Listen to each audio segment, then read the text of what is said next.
So you've probably heard the term AI hallucinations, right? It's everywhere. This idea that AI systems are just confidently making stuff up, blurring that line between what's real and what's not. And yeah, it sparked a ton of anxiety about the future of truth. But here's a thought. What if, by focusing so much on the machine's mistakes, we're actually missing a much bigger, much more human part of the story? Let's dig into that. Okay, let's start with a perfect real-world example. You've got this well-known historian, Tom Holland, and he decides to ask an AI about a poem, something connected to Jason and the Argonauts. The AI comes back with his super confident, specific answer. Oh yeah, that was written by the ancient Greek poet Pindar. Sounds great, right? The only problem is that it wasn't. The AI was just plain wrong. And look, this is usually where the conversation just stops. The AI was wrong, panic. But that's a huge mistake, because the fact that the AI messed up, that's not the real story here. Honestly, it's just the beginning. I mean, we can all relate to this fear, can't we? This idea of a machine being so sure of itself and so incredibly wrong. It feels new, and frankly, a little bit dangerous. And hey, let's be crystal clear here. The problem is real. AI systems do misattribute sources. They confuse authors, they invent links between ideas that just don't exist. They'll literally just make up citations out of thin air. We can't just brush that aside. It is a genuine, baked-in limitation of the tech as it stands today. But, okay, let's pivot for a second. Because the really interesting failure here isn't about the technology at all. It's about us. It's human. And it all boils down to one simple question. And this question? It's the absolute heart of this whole thing. Just think about it for a second. A professional historian would never just walk into a library, pull the first book off the shelf, read one sentence, and then slam it shut and say, well, case closed. No way. Their entire job is built on skepticism, on cross-referencing, on digging deeper. So why in the world do we expect an AI to be this perfect oracle, holding it to a standard we wouldn't dream of applying to any other source? And this really lays out our bizarre double standard, doesn't it? I mean, on one side, you've got how historians actually work. They use tons of sources, they're always skeptical, they're totally willing to change their minds based on new evidence. Then there's how we treat AI. We ask a question, we get the first answer, and we just accept it as the gospel truth. And then we have the nerve to get all upset and blame the tool when, shocker, it turns out to be wrong. So here's the bottom line. This expectation we have for a perfect, instant, one-and-done, first answer, that's not a technical problem. It's a human one.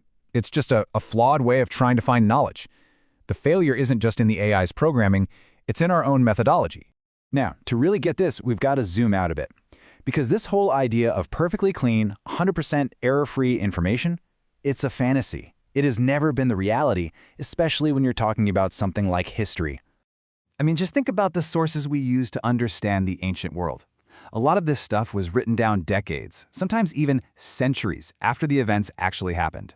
And the people writing it, they had agendas. Big ones, making their emperor look like a hero, promoting their own religion, justifying a war. And on top of all that, it's been translated and reinterpreted over and over and over again. But here's the thing. We don't look at some biased account from a Roman historian and say, oh no, history is hallucinating. Of course not. We say, okay, this is a source. We need to question it. We need to compare it with other sources. We need to understand its context. The fact that history is messy and contested and always being revised, that's not a flaw. That is the discipline working exactly as it's supposed to. That's the whole point. And this brings us right back to that glaring double standard. It's about why we judge the machine's mistakes so much more harshly than the human mistakes that are already woven into the fabric of our knowledge. This comparison is just perfect. Think about it. A human chronicler in the Middle Ages deliberately tweaks the facts to make his patron, the king, look amazing. What do? We analyze it, we put it in context, and we call it history. It's a primary source. But when an AI invents a citation to fill in a blank, we freak out and call it a hallucination. The action is basically the same, but the words we use couldn't be more different.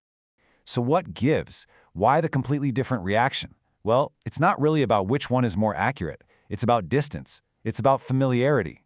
Those human errors from centuries ago, they feel kind of safe, They've been softened by time and endless academic debate.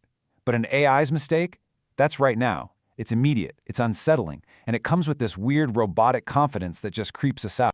So, if the tool is flawed, and let's face it, all of our tools for finding knowledge have always been flawed, where does that leave us? Well, it leaves us with responsibility. Our responsibility. a job that, frankly, has always been ours to begin with. This is what's called the human filter. It's not complicated, it's just the basic critical thinking skills we should be applying to everything. Step 1, get the context. Understand the background. Step 2, be skeptical. Always ask, why should I believe this? Step 3, compare.